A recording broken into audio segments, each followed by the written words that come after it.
नमस्कार दोस्तों, स्वागत है आज की एक और म्यूचुअल फंड रिव्यू की वीडियो में। देखिए, आज मैं रिव्यू करने वाला हूं बंधन स्मॉल कैप फंड का। शॉर्ट टर्म रिव्यू होने वाला है। लॉन्ग टर्म रिव्यू में ऑलरेडी 2-3 बार कर चुका हूं, चैनल पर अवेलेबल है, आप जाकर पुरानी वीडियो देख सकते हैं। सिर्फ बात करेंगे पिछले 1 साल के डेटा की और स्पेशली पिछले 3 महीने का जो डेटा है इसका, उसके अंदर जो प्रदर्शन रहा है वो कैसा है, और साथ में इसकी जो अभी के समय में सिनेरियो जो चल रहा है वो क्या है, उसको समझने की कोशिश करेंगे। वीडियो बहुत ज़्यादा इंफॉर्मेटिव है आपके लिए, तो भाई एंड तक बने रहिएगा। वीडियो को लाइक कर दीजिएगा और चैनल को सब्सक्राइब जरूर कर दीजिएगा। शुरू करते हैं। लेकर चलता हूं आपको कंप्यूटर स्क्रीन पर और वहां पर इसके बारे में डिटेल में जानकारी आपके सामने रखते हैं और समझते हैं। कंप्यूटर स्क्रीन आपके सामने चालू हो चुकी है। फंड का नाम आपके सामने है, बंधन small cap fund direct plan. Regular plan, direct plan, कुछ भी हो, कोई मैटर नहीं है। अब सबसे पहले जो इसके की फैक्टर्स हैं उसको चेक करते हैं। उसके बाद चलेंगे इसके रिटर्न्स वाले सेक्शन पे, फिर चलेंगे इसके पोर्टफोलियो वाले सेक्शन पे, फिर चलेंगे इसके ओवरव्यू वाले सेक्शन पे। वन बाय वन सारी की सारी चीजें कवर करेंगे और एंड में जाएंगे इसके कंक्लूजन पे। तो आप ये देखिए, 5 स्टार रैंकिंग का ही फंड है।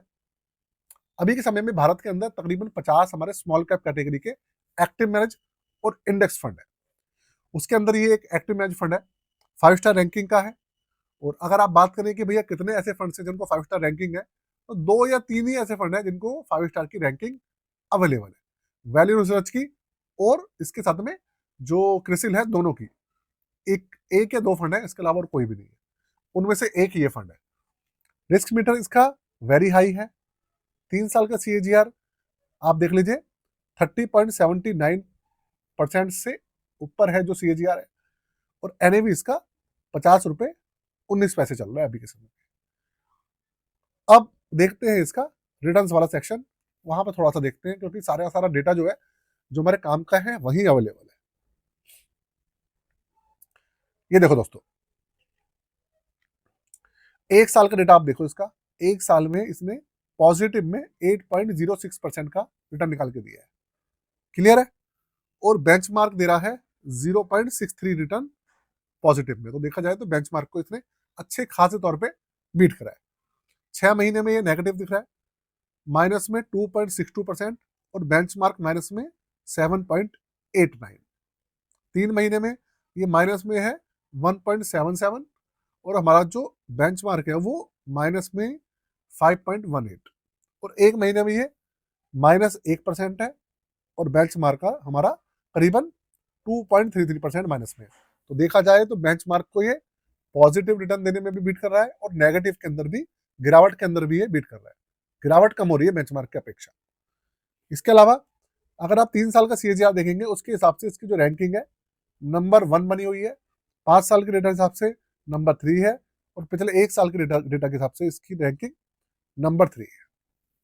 तो नंबर 3 की रैंकिंग है इसकी। 50 फंड्स की बात हो रही है यहाँ पे, सारे 50 फंड्स है, उनमें जो रैंकिंग है इसकी वो नंबर 3 बनी हुई है।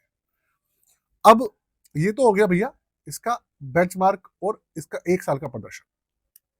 अब चलते हैं आगे, देखते हैं इसका पोर्टफोलियो है वो किस तरीके का प्रदर्शन कर रहा है। शॉर्ट टर्म रिव्यू है इसलिए 1 साल के डेटा की मैं बात कर रहा हूं। ये देखो दोस्तों, 9.62% इन्होंने क्या किया हुआ है, कैश अभी भी होल्ड किया हुआ है। मतलब मार्केट की जो कंडीशन है बहुत ज्यादा अभी ना अनसर्टेन बनी हुई है। रीजन आपको पता ही है, अमेरिका की नीतियां, डोनाल्ड ट्रंप, मैन जो अभी अनसर्टेनिटी बनी हुई है वो यही कारण है। साथ में यूरोप हो गया, रशिया यूक्रेन हो गया, ये सब चीजें हैं। तो इसलिए इन्होंने अभी भी करीबन 9.5 मतलब 9.5% के ऊपर मान लीजिए आप इन्होंने कैश बचाया हुआ है। और 19.31 इन्होंने इक्विटी के अंदर एलोकेशन दे रखी है। यहां पर देखेंगे तो लार्ज कैप है 5.35 और मिड कैप है 15.23% और स्मॉल कैप है करीबन आप मान सकते हैं 17 मतलब 80 अप्रॉक्स 80% के आसपास, अप्रॉक्स 80% के आसपास। ये चीज है भाई, इन्होंने इस तरीके से इसका पूरा पूरा का पूरा कॉन्फ़िगरेशन कर रखी है। और इसके अलावा अगर आप देखें तो इसके अंदर 240 स्टॉक्स हैं, 240 स्टॉक्स हैं। सेक्टर बात करें, देखो फाइनेंशियल सेक्टर इसका सबसे बड़ा सेक्टर है 21.65 उसके अलावा कंज्यूमर स्टेपल्स है 13.24%, और मटेरियल 11.5% से ऊपर है, और हेल्थ केयर भी 11.25 के आसपास है। तो भाई इस तरीके से देखेंगे तो भाई एलोकेशन वगैरह इन्होंने काफ़ी अच्छे से जमाई हुई है। और आप देखें इस फंड के, मैं आपको एक चीज़ और बताऊं कि जितने भी स्मॉल कैप फंड्स हैं उनके अंदर जो इंडेक्स फंड है, सिर्फ इंडेक्स फंड ही एक ऐसा फंड होता है जिसके अंदर पूरा का पूरा जो स्मॉल कैप कंपनीज है 250 कंपनीज वो पोर्टफोलियो में शामिल होती है। लेकिन ये जो फंड है इसके अंदर आप सोचो 240 कंपनी शामिल है, 240 कंपनी इसके अंदर शामिल है। तो अपने आप में बहुत ही बड़ी बात है, मतलब एलोकेशन और डाइवर्सिफिकेशन बहुत ज्यादा है इस फंड की, उसके अंदर किसी तरीके की कमी नहीं है। अब इसके जो चार्जेस वगैरह हैं वो सब चीजें उसको थोड़ा सा चेक कर लेते हैं, देखते हैं भैया। इसके जो इनिशियल डेटा है उसको चेक कर लेते हैं। देखिए लॉन्च डेट हुआ था ये 2020 को, स्टार्टिंग में फरवरी 2020 को लॉन्च हुआ था, और अब इसको 6 साल हो जाएंगे अगले महीने। और BSE 250 स्मॉल कैप इंडेक्स इसका बेंचमार्क है। इसके अलावा ओपन एंडेड स्कीम है, 0.47% इसका एक्सपेंसिव रेशियो है। इसके अंदर एक्सपेंसिव रेशियो के अंदर इन्होंने थोड़ा सा बढ़ा दिया मामला। और 31.52% इसका CAGR है, 6 साल का मान लीजिए पूरा। और 18,990 मतलब करीबन 19,000 करोड़ के आसपास इसका AUM हो चुका है। और अगर आप देखेंगे 1,000 रुपए से मिनिमम लमसम, और SIP भी बहुत कम वैल्यू से स्टार्ट हो जाती है। एग्जिट लोड है इसका 1% 365 दिन के अंदर, और 365 दिन के बाद 0%। ये इसका पूरा का पूरा आप समझ लीजिए एक्सपेंस रेशियो है, सारी चीजें हैं, चार्जेस हैं। और लॉक इन पीरियड नहीं है इस फंड के अंदर, लॉक इन पीरियड वगैरह नहीं है। अब कुछ की फैक्टर्स जो है ना इस फंड के वो मैं आपको बताता हूँ। देखिए आज से 2 साल पहले इस फंड को मैंने रिव्यू करना शुरू करा था, इसको और टाटा को। रिव्यू तो मैं सबका करता हूँ, लेकिन ये फंड्स ऐसे थे जो छोटे थे, और इनका AUM 4-5 हजार करोड़ के आसपास था। और जो बड़े फंड थे जैसे SBI, क्वांट, उनका अच्छा खासा AUM था।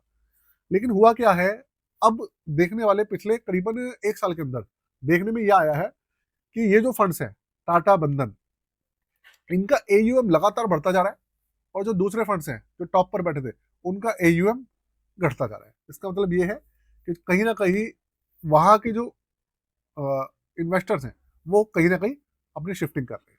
आपको क्लियर दिख रहा है चीज। उसका रीजन क्या है? उसका रीजन ये है कि गिरावट के अंदर भी ये फंड जो है रिटर्न्स निकाल कर दे रहे हैं। इसका रीजन ये है, इसके अलावा इसका कोई भी रीजन नहीं है। रही बात टाटा की, टाटा स्मॉल कैप फंड को लेकर भाई लोग बहुत परेशान है। देखिए उसका रिव्यू मैंने अपने दूसरे चैनल पर डाला था, तो अभी थोड़ा सा हफ्ते 10 दिन बाद मैं उसका जो लेटेस्ट है, जो जो भी पूरा का पूरा अभी खबरें होनी है, डोनाल्ड ट्रंप को लेकर फैसला आना है, उसको आने के बाद पूरा का पूरा लेटेस्ट रिव्यू करूंगा और इसी चैनल पर डालूंगा मैं 1 हफ्ते बाद, तो आपको मिलेगा। लेकिन वो लॉन्ग टर्म रिव्यू होगा, शॉर्ट टर्म रिव्यू में नहीं करने वाला हूँ उसको लेकर, क्योंकि टाटा के अंदर लोगों को ना काफी टेंशन में है, बहुत बहुत ज्यादा लोग। तो भाई ये सब चीजें हैं, और इस फंड की एक्सपेंस रेशियो कम है, रिटर्न्स वगैरह अच्छे हैं, और बाकी ओवरऑल रैंकिंग भी ठीक ठाक है। तो ये इसके प्लस पॉइंट हो गए सारे के सारे। ठीक है दोस्तों, अपनी वीडियो को मैं यही खत्म करता हूँ। उससे पहले अगर आप हमारी पोर्टफोलियो सर्विसेज लेना चाहते हैं तो उसके लिए आप हमारे साथ, जो मैंने डिस्क्रिप्शन है वीडियो की उसके अंदर मैंने व्हाट्सएप नंबर दिया हुआ है, उसके ऊपर आप हमसे जुड़ सकते हैं व्हाट्सएप के माध्यम से। वहाँ पर अपनी क्वेरी डालेंगे तो मैं या मेरा कोई भी जो टीम मेट है आपसे जरूर कॉन्टैक्ट करेगा, या आप अपनी जो क्वेरी है सीधा व्हाट्सएप पे डाल सकते हैं। डिस्क्रिप्शन में सारी सारी चीज़ें मैंशन है। चार्जेस हुए हैं 999। आज के लिए जय हिंद, वंदे मातरम।